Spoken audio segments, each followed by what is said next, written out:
Good evening, everyone. Welcome, class. Take out your textbooks for Cybersecurity 101 on, no. All right, so feels like John Jay. Thanks, John Jay, for facilitating this. I'm super honored to be here. I know Huxley keeps making a big deal that I'm the keynote and that I suggest and all this, but actually, this is like the places I'm found from. This is the places that mean to me. This is my root, BSides, TourCon, the hacker conferences, the community. And I'm actually really honored to actually be in New York City talking to as a keynote. So this is an exciting time for me as well. Theme is reboot, which is actually kind of cool because congrats, we got BSides in New York City back. Everybody give a little hands there. All right, so who the hell am I is a big question because sometimes I wonder that on a daily basis. My background is I've got about, I think I'm getting old, so 25 plus years of information security and counterintelligence. I focused around trying to bridge hackers with feds in the years that actually mattered so that we can actually, things like threat hunting and digital forensics and criminal justice actually happen, because when you get people with handcuffs and you get people that are really good with computers together, it gets a little kind of fun, right? So you get to stop bad guys. I'm the CEO of a company called Unit 221B, as in Sherlock Holmes. It's an investigation and R&D think tank. We do a lot of really cool forensics. We do pen testing. We do investigations. We find bad guys. Our mission is to find them and disrupt them. And we get to work a lot with law enforcement because of that as well, because we like to really kind of put an end to the problem and send a nice message. Forensics and all that kind of stuff is kind of in our area. So it's great that, I'm at a school that actually teaches forensics here. This is great. I also like to mentor. So those 200 people that are going to ask me today, please come up to me. I have a free training school, actually. And we do all collaborative, creative stuff. And I say yes to everyone. So essentially, this is just to kill that whole glass ceiling a little bit. And it's been a project since COVID because I figure, you know what? You got to do something cool, right? So we do cool projects. We can do forensic projects. We can do all these different things. So earlier days, I founded I2P. That was the dark web tool back then before Tor. Zeus malware was kind of one of the big things that I got to do and play with and stuff. And I also am a violin and piano player, and I love karaoke. So if anybody likes the karaoke, you give me a call. So I also worked on I got into ransomware in around 2013 when CryptoLocker came into my view, and we actually started a CryptoLocker working group. And recently we released an article that showed that we secretly cracked the Zeppelin ransomware and helped people during COVID, mainly small to medium businesses where they would have probably been, ended their organizations to crack it because they hit the homeless first, and I was not happy about that. And if you hit the homeless, you're going to get someone like me with ADHD and a lot of focus to go, not cool. So, all right. So the problem with all my talks is usually people call me and say, will you keynote on emerging threats? Right? That's the big thing. Everybody wants to know that stuff. But the problem with that is that I sit there and go, that's a yeah bet, right? Yeah. Yet another boring emerging threats talk, which I don't want to do. And actually, ironically, when I came up with this talk, it was kind of in the moment, and I realized I want to actually do something more about reboot, and the concept of where we are in our stuff. Because what is another emerging threats conference going to do for us? Sorry, did you raise your hand? Okay, got it. Double check in. Still a classroom. But what's that going to do for us? We're going to basically be a little bit entertained, look at this cool threat, all these bad guys are doing this stuff. We get that, right?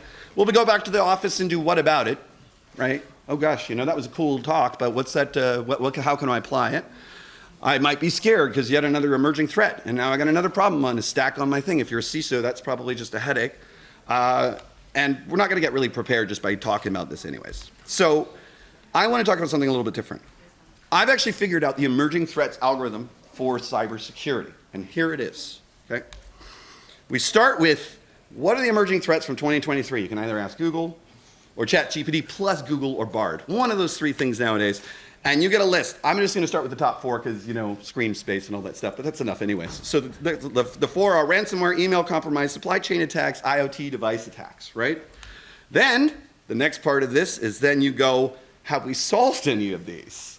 If yes, what are they, and remove from the list? I don't think the list has been modified for a while, right? And then on the other side, do we solve any of these? No, then we carry over to the next year, right? Notice that? Then what we do is are there any groundbreaking techs in 2023 that scare the crap out of us? Yes, AI and ChatGPT, right? That one. So let's add that to the list, number 5. Wow, the list is getting longer, right? So then we wait for a vendor to come along and say they sell something that will fix your problem, and you're taking a gamble and spending all that money to see if it will or not, because everybody, you know, I'm not saying they don't. I respect the vendor space, and there are people that are solving real problems, but you know, that's how we kind of like sit and solve our defense problems today, right? Any groundbreaking tech that everyone knows about? No. Phew. Keep trying to the same thing we did last year and hope the numbers get better. So we'll go back to number 4 if AI and ChatGPT weren't on it. But we'll add 5 today. It'll be fun, right? So anybody want to tell me what the definition of insanity is? Huh? Repeating the same thing over and over again and expecting a different result. Cool. Let's verify this with ChatGPT. What's the common definition? Common definition of insanity is doing the same thing over and over again and expecting a different result. Congratulations, you passed the test. I used ChatGPT to grade my test for me. So. Okay, so obviously we're asking the latest threat, you know, and it seems to know the answer better than we do, which is kind of fun. So obviously we're doing something, and we all need jobs. Do we all admit we all need our jobs? But like today, a security researcher is more of a marketeer. Right? They write blogs and stuff, not that this is also important, but most of their careers write blogs to push a device, to like say, look at my malware analysis stuff. So it becomes basically media fodder for like essentially some company's device. That's fine. That is a model. But is that really what the security researcher wants to be doing all the time? Or do they want to be solving a problem with all the malware they analyzed? Right? And we don't really make room for that. And I think now with the way the jobs are today, we can do both and it'll actually benefit us. So I'll talk about that. But first, let's talk about how we're tired. COVID is still, you know, there are people still wearing masks and COVID is still a threat, but it is probably nice to get out and we can actually finally be in a room together. That kind of deserves a freaking applause, right? But let's talk about the existential crisis we actually really had. We all shared a collective trauma that we were all afraid that we were going to die, right? And that is its own thing. And then we had work. We had to work at home. Our prefrontal cortex was probably only going around 30% because of all the stress in the back of our head about all of this stuff. And it was hard. And we had to adjust and Zoom. And I got to learn 10% of neuroscience because of Zoom, because my wife's a PhD student. So I'm like, all right, cool. But like essentially, it was a big change. It was a big shift. It scared everybody. And I think we can all admit that. Are we good with that? Right. Okay. So that is some serious trauma. And it's changed how we might look at the world. It's changed how we looked at ourselves. A few things, which is kind of the beauty in all of that part, right, if we survive it. So 2023 comes in. Anybody feel in January, February, how it started going faster, the world started going back to faster, and it was kind of stressful, and everybody's kind of heads down, just shut down, and they're like, where's my friends at? And they're like, I'm just too busy to even text you. How many people had that feeling starting January, February, where the world just started spinning at that like normal pace again, and we had like, what happened to our COVID pace? Right? And that was hard to adjust for. And that's its own trauma. That's its own problems. And we're tired. And the tempo has changed. But we don't have to. One thing we learned in COVID, if we did, you know, that there is tragedy to it, and I'm really sorry about that side of it, but there is also like, you know, what they say, if it doesn't kill us, what's making us stronger, is that there were some gifts that we could learn. We learned our own tempo. We got to sit with ourselves and like do more creative things in many cases because we had the time, or we spent our time with the family and like, you know, those kind of things. And so what's really important here is that we can take the gifts that we did learn coming into COVID and come out and slow down to actually go faster. And we got to remind the companies out there that it's not just going to go back to how it was. Because actually we found our creative space maybe, or we found some other things that's really important to us, right? So let's step back and do something different with those gifts. So we've been sucking on, like I said, the security market Kool-Aid. Our problems caused by our current approach is this. If you're a CISO or guard a network, or you're the organization, security defense is a cost. It's a cost center. There's no profit for them, or at least they don't look at it this way. So unfortunately, CISOs or people who have to guard it have to spend time negotiating whether they want protection from a breach that's likely going to happen, which is kind of ridiculous when you actually it that way, and we got to talk about that later. So if you're security vendors, because they're being themselves as well, see it as billions of dollars and a big sale. So if you're the Mandiants, the CrowdStrikes, or whatever, all the good big players out there, they're doing something, don't get me wrong, but they're in it for the industry aspect of it now at this point, which is not a judgment. It's just the way of the nature of the beast. Then the threat actor and adversary, all he needs is one bad line of code and a few hours, Now with ChatGPT, maybe a few minutes. So just basically one line of code at a short interval, and all the $1 million of devices you spent and the tens of millions of dollars you're spending on 10 people running that device all falls down. It's a zero-sum game, and it's a losing one on our sense. So is this how we're going to continue solving security? Do we think this is working? I'm saying, and I'm not saying, like, for instance, all the policies, they don't like rip them out, because they are working. 90% of ransomware that comes at you is actually caught. So there is a lot of pieces here that are more reality here. But the reality is the security engineers cost a lot of money just to work with a SIM or this or that. And it's like, so it's kind of like, reminds me of like when gunpowder came out in the old days in warfare, and essentially you got all these castles that start crumbling, and they have to sit there, and there's this time where you have to adjust because castles are sitting still, and you've got this dynamic set of weapons that are new. And so what's that adjustment period? I think it's time that we get past this adjustment period and stop being just the castles anymore, right? So when we talk about the zero-sum game for this, we're actually looking at the real emerging threat as us. It's our systemic behavior. We've gotten complacent, we negotiate, and we need a job. And those are realities. We get overwhelmed, we're costly. I mean, every time we do a red team, we end up seeing where there's like, 80 tickets on a 10-person security team. How the heck are you going to even stop us when we're in your network? You've got all these other tasks going on, right? And that's the problem. So like, obviously, arguing for the investment, all that stuff is a big thing, but it's weird to me that it's an argument in the first place. So basically, you got all this fear of conflict as well. So when you kids that are doing your new job, when you get a new job out there, I'm going to teach you one secret in life. Don't fear conflict. You'll get more yeses everywhere you go. So let's talk about fear and innovation, okay? So how many people actually play with ChatGPT? Yay, good. This room, I don't need to talk and lecture about fear, but how many people are a little afraid of it, like, holy crap, this might be some things? Okay. See that? So it's like you play with it and you're afraid of it. That's probably why we're playing with it, because it gives us a sense of control. Yay.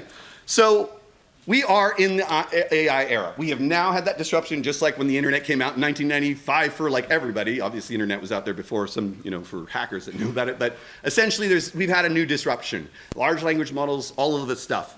And yes, it's going to make a threat actor write ransomware much faster, because all you have to do is say, make me a backup file encryption program, and it will write that for you, right?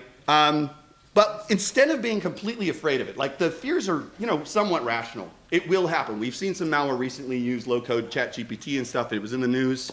And the code will be faster for threat actors. But it's not like anything changed. All it did was put us there, too. Security engineers can now be faster, too. I can actually write an entire risk model, and it won't take me 10 months on training on TensorFlow.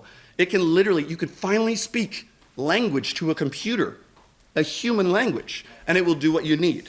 You can make automated risk scoring, automated intelligence reports. This is actually a thing where I set up virus total, and it will literally pre-prompt, and every time I look up a hash, it will simply like make a full malware analysis report in a human readable format.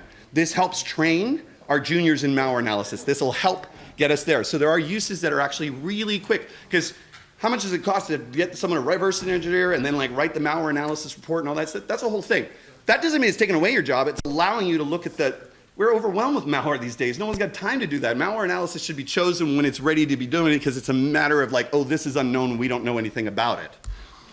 Also, pen testers. Anybody like pen testing? Okay. Those deliverables? The hard part, but everybody wants them and everything. So I actually, I made this thing, and I think this actually works here. It's a little bit of a video, but I don't think you're gonna be able to see it. But essentially, I wrote some Python OS system command type code, and I basically had it where I can put prompts in it, and it would automatically scan my network. So what you can do is you could technically feed these large language models a playbook. And if you have a good parsing system, it will literally run your playbooks for you. So all the low-level red temp stuff and the exciting stuff you actually want to get to as a human, you let ChatGPT do the junior stuff, and you move on to let's write some malware and like do a side channel attack or whatever it is, right? You do the fun stuff. So there's like, you could fear it and go, it took our jobs, or you could say that this is actually going to be awesome because now I can work on the creative stuff I want. So there is a great piece here. So red teaming, cost savings, time to market, and we can hit all the low-hanging fruit on a more automated manner. And you don't require a bunch of engineers to do it anymore, because you can actually just give it the playbook, right? Deception technologies. This is actually, it looks like, I don't know if you can see it very well, but it basically looks like Linux, but it's not Linux. I'm sure some of you guys have seen this concept, but essentially it's just AI responding as Linux. So you can use it as honey nets or adversary modeling or messing with them or trolling or gaslighting or whatever you want to do with it, PsyOps, it doesn't matter. Just let's have fun with like a bad guy on our network and he's actually just talking to AI, So that's also one of the things that I got so excited when ChatGPT came out was I wrote and put ChatGPT into my copy and paste. So essentially when I'm doing deliverables, which everybody freaking, has to go, because most of the time when you're in a doc, you have to go back out, you got to go to this, go to that. So essentially what I wanted to do was, here's like an example of it. It's a botnet, there are a bunch of CVEs for like an RCE or whatever. I literally, when I hit copy, it will come up and prompt. I can hit, of course, escape if I want to move on. But I can say, summarize all the CVEs in a detailed form for me, right? I don't have to go look for them, get CVE, go cut and paste, da-da-da, and this, watch this. And like, essentially what will happen is I think down here, and this was the first version. I have a faster version now because they finally got faster. So essentially, boom, copy to clipboard. And when I paste it, look at that. I'm done. Cool. So like you can integrate. There's so many things you can do. Do I need to know the detail? I was going to copy and paste CVEs off of CVE, enum anyways. So this is like, boom. I've got one track and you can speed up those deliverables. Do more pen tests. Have more fun. So let's talk about the definition of disruptive thinking. Okay? Because we've talked about, all right, so we've got this old defensive systemic way of handling things. We've got this kind of like standard narrative that we have of how the security is. We know it's a zero-sum game. We've got all this figured out now. So how do we get into disruptive thinking into our work environments? So disruptive thinking, if I'm actually looking at it, I'm just going to focus on, it questions assumptions and challenges the status quo. And yes, I borrowed this from ChatGPT. 2, consider unconventional solutions. And 3, be open to new ideas and perspectives. The good news is you're students, so your mind's already kind of getting there. But it might get disappointing if you go find a job and you don't get to be disruptive anymore, right? What changes, though, is if you're a leader that actually is in a company and you hire these John Jay students and you let them be creative, you're going to also feel like you're finally leading and have a purpose. You don't go home and say, man, I don't know why I don't like my job. I think I might leave soon. And, we get that a lot in our industry where it's like 2 years in and they're like the same thing. Well, it's like, it's not the companies. You have to do something different and be not afraid to disrupt a little bit. Innovations and breakthroughs will happen. Even if you're a company that's not like has a product, you might end up having a product. And there's an entire like market there for you, right? And then strong sense of, like I said, success and purpose. You'll be coming home because you set some goals. You got to be creative with your team. And you got to be back to the hacker intuition, which is what brought us here all in the first place. This industry doesn't exist without all of us. So, who drives the market? We talk about the vendors for a second. No targeting. All vendors are fine. Sponsors are very much appreciated. And they're doing innovations, and that's cool. But there are certain things that bother me. For instance, threat intelligence. Anybody do that here? Okay. Anybody get feeds? You guys buy feeds and stuff? Okay. How many feed vendors do you have? 2, okay. And many bigger organizations will be like across the span of 5, 10 or something like this and stuff, and some of them are 2 because you figured out what? Do you know how much percentage of each feed you actually use? Probably less than 1%. Exactly, right? And you're paying full price for each feed, aren't you? Of course. Anybody ever see a problem with that? Yep. Right. That's my problem right now, right? Is that, are you a CISO? No. Okay, but you're ahead of your team or whatever, or at least pretty close to the person that does that. You're like, hey, can I get that? So either way, CISO, head of security, whatever you're doing, if you're responsible for security, or if you're even on the security engineering team, right? You guys are the ones, and gals, sorry, you all drive the market. Meaning, why are we letting them charge us for less than 1% at full price? That makes actually zero sense. But we're the ones who actually can make that decision. We're the ones that say, you exist because we need you, right? So like, remember that, embrace that. Know your power as someone who's heading up security. Embrace that and claim your darn throne because you guys, you all were the ones who started this in the first place. The CISOs just happened to got older and are becoming leaders in it and going, why is my job shitty? Because I don't get to be creative anymore. Well, you could actually. You could force the vendors to be better. You could challenge them and say, I'm not, no, and if we all collectively didn't buy that until it was properly priced for us, we end up setting that price.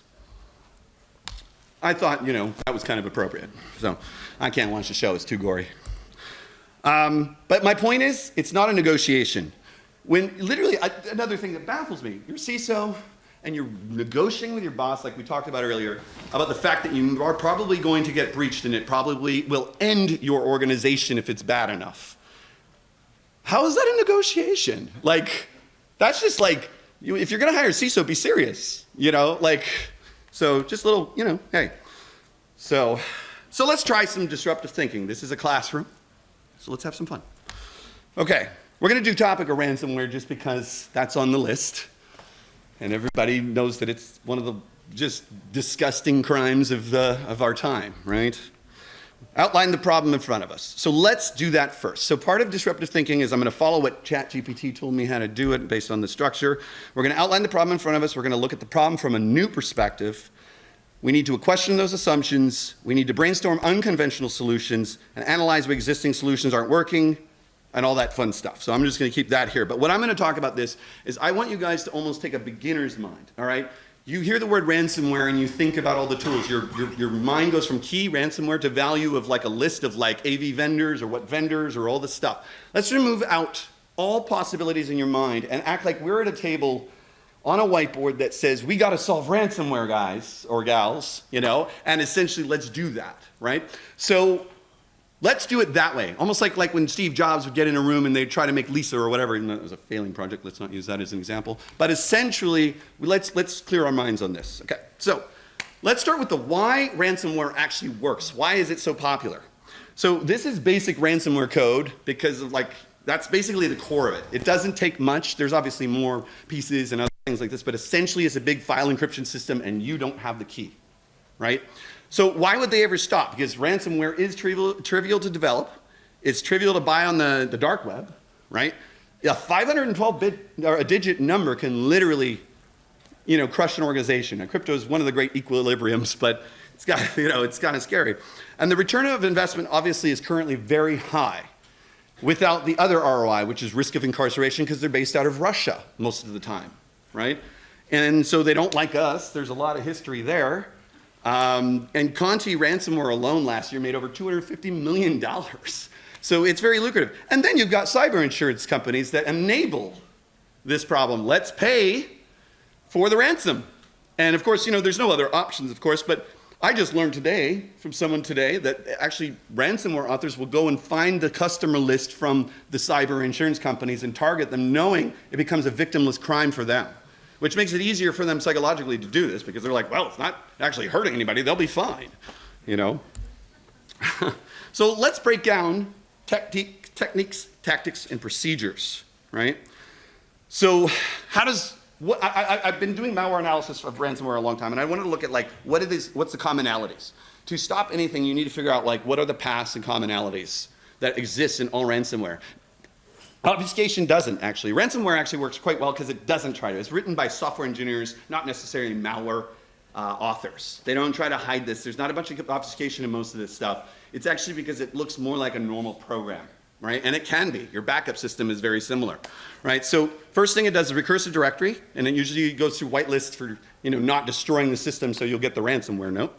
Then it will open and read the file into memory. This is before it's encrypted. And again, keep your bright minds open a little bit and see if you can figure something out along the way as we're discovering these TTPs, right? Then we have the crypto mode. And usually there's a static key, but then there's also a generated AES key or some kind of symmetric key that's ephemeral that gets generated on each file or at least each directory. And then it will encrypt the file, often what's called stripe encryption because it's a commodity out there. Ransomware needs to be fast against petabyte type of data. So they stripe it, which means they'll just encrypt sections of the files on purpose for speed, which also can help us later. After that, essentially they'll delete and rename the file to make sure that it's overwriting the same node that actually has the previous, so no IT data recovery tools will work. And then essentially it'll write and close the file to disk, but it'll usually add a footer or an append a header to it, most of the time footer. And that tells the decryptor that if you ever do buy, all the encryption, the offsets, the information, the previous file size, all the information that you would need to decrypt it, including public keys and such, that are the public ones, not the private ones, unfortunately. So then, On the network side and the note side is then a ransomware's note is dropped. It's usually a text file, doc file, a PDF, and sometimes I've even seen it on a printer because it shut it down and did a BitLocker reboot. I was like, whoa, that's some crazy stuff, you know. So essentially, you know, anything they can do to get your attention, essentially. Most of them, though, are usually just in every directory when you're like, why are my files not working? Then they also look at exfil and extortion. So there's a double extortion. Many of the claims that they're going, oh, we're going to put your data out on the web are usually idle. They're not actually there, but they've learned that if they can force you to pay within a certain time versus calling a company that like cracks keys, that's their win. So they basically put that pressure on people. But there are real ones out there that do that. Doppelganger, Lockbit, Revel, Maze, they actually do exfil first, so they have an operator at the keyboard getting stuff out to Megasync before they get started. Then they'll do wormy stuff. Ransomware will also do network file share enumeration and try to do escalated privileges and such. Actually, it's the operator that gets that part. And then what'll happen is it'll scan all the network, starts, you know, pretty much encrypting across there, dropping notes in there, and then you have to find out where was our actual infection, right? So that's always a one. And then, and this will just rinse and repeat, and then ransom note comes back out, right? So let's do a comparative analysis. What's the difference between ransomware and a backup? Let's start with something like ransomware encrypts files, so does next-gen backup tools, right? So we hope so. Mine does PGP. It will send files to the cloud, yeah, exfil. And also a normal backup program will probably send files to the cloud. It will send a note if you're ransomware. It sends an alert if you're a backup system. Tells you files are encrypted, and it tells you everything's been backed up and sent to the cloud. Not much difference. So what is the one difference between ransomware and a backup system? Exactly. The threat actor controls the scenario, the situation, whereas in a backup, the network admin controls the situation. So kind of interesting. So the question we need to do here is we need to establish that this is kind of why ransomware actually works quite well, because it is actually just a backup system. And that's kind of hard to stop, right? Everybody has backup systems, even though they still get those encrypted. Let's not talk about that now. But essentially, it's a backup system. And the difference is it's just one that's not in our control. And obviously, we've told people immutable backups solve problems, you know, solve ransomware, but that's a little bit idealistic because we have all these, sorry, my bad. There we go. Oh, wait, stay. Okay. Yeah, we have all these excuses that we keep using and stuff like that. That's nothing about that, but that's like because the systemic nature of business, this gets harder and harder and harder, and it's basically kept in hindsight all day going, we should have done this, right? So that's kind of fun. So the question is, what is the right question? Ransomware is going to happen. It's going to act like a backup. The only difference is the threat actors in control, so what is the question? 42. Of course, you know. No, the real question is, can we, or how can we turn tables on ransomware and use its own technology to our advantage? How can we move that threat and control it, right? So then when you think that way versus like, how do we just prevent this? You know, blah, blah, blah, blah. You know, let's think about that. So let's ask AI what it thinks real quick. One potential way to exploit existing ransomware technology for our benefit is to develop a ransomware vaccine. I did not cue that.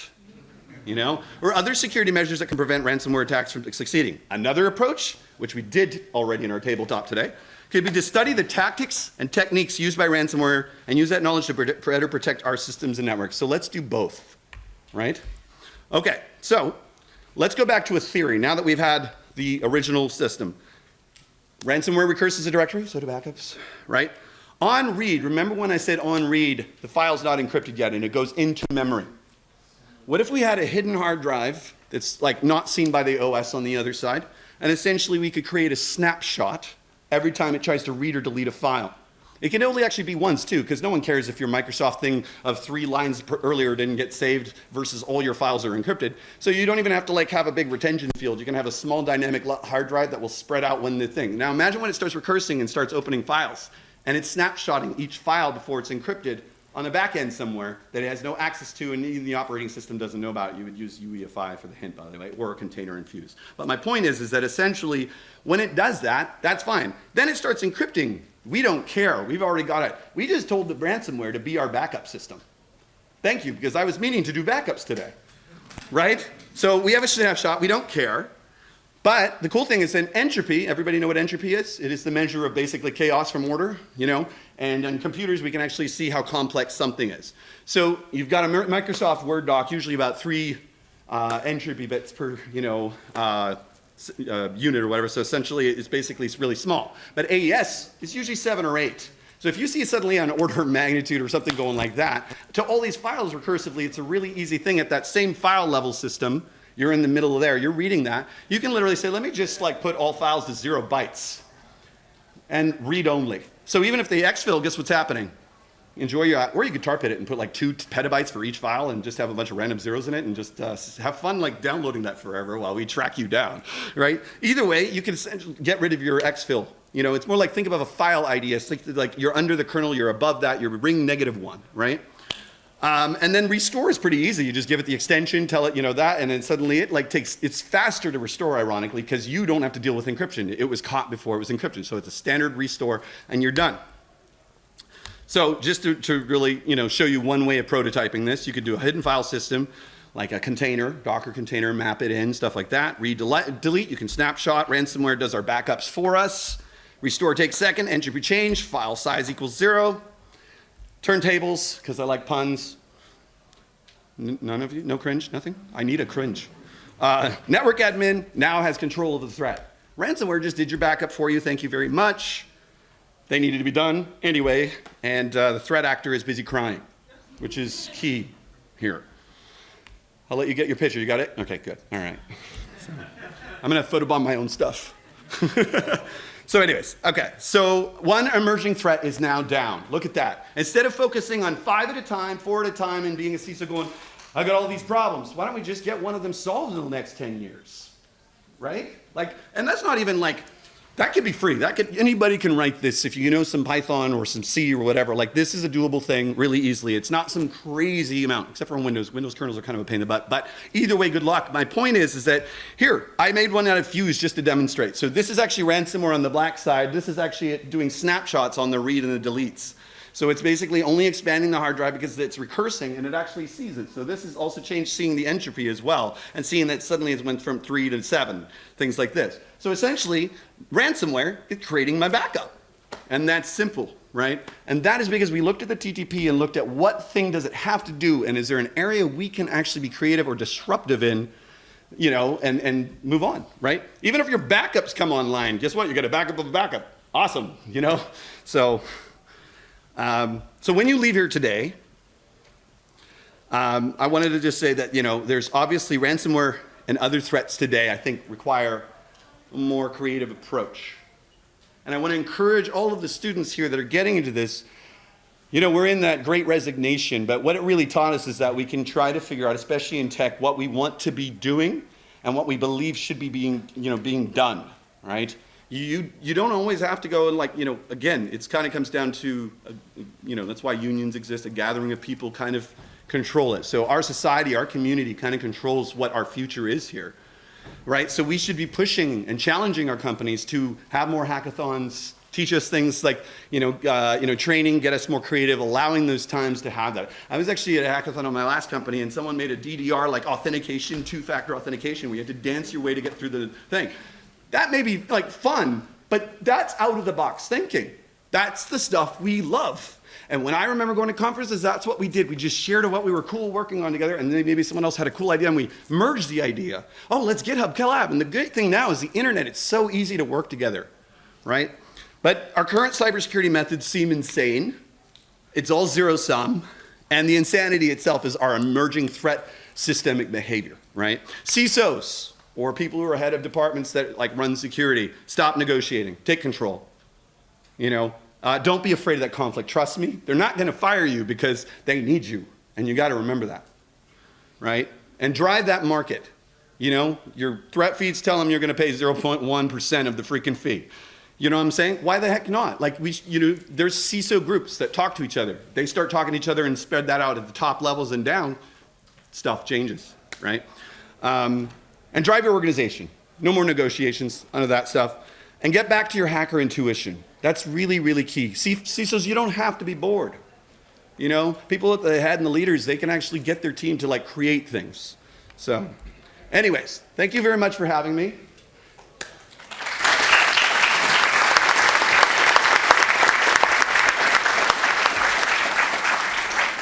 Oh wait, you got a question? Ask.